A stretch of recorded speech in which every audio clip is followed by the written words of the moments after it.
بسم اللہ الرحمن الرحیم۔ قربانی کے مسائل۔ قربانی کرنا سنت مؤکدہ ہے، یعنی واجب نہیں ہے، چاہے شخص صاحب استطاعت بھی کیوں نہ ہو، اس پر قربانی کرنا واجب نہیں ہے۔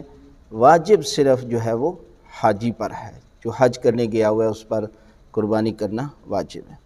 اور قربانی کے جو ہے وہ 3 حصے، یعنی گوشت کے 3 حصے کرنا بھی ضروری نہیں ہے، بہتر ہے کہ کیا جائے، یعنی ایک اپنے لیے اور دوسرا فقراء اور مساکین کے لیے اور تیسرا اپنے دوست اور فیملی کے لیے۔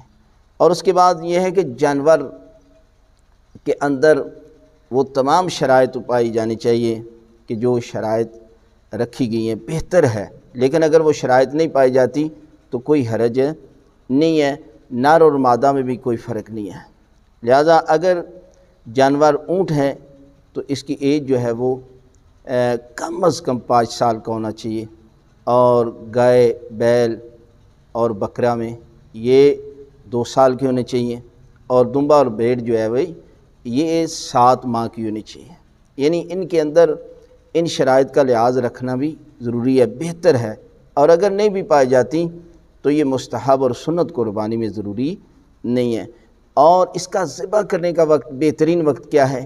سورج طلوع ہونے سے، یعنی عید قربان کے دن سورج جب طلوع ہوتا ہے اس وقت سے لے کر 10، 11، 12 ذو الحج جو ہے وہ ان دنوں میں آپ قربانی جو ہے وہ کر سکتے ہیں، کسی بھی وقت کر سکتے ہیں، لیکن افضل وقت یہ ہے کہ جس کسی نے عید کی نماز پڑھنی ہو اس کے لیے بہتر یہ ہے کہ وہ عید کے بعد قربانی کرے، لیکن پہلے بھی وہ کر سکتا ہے، کوئی حرج نہیں ہے۔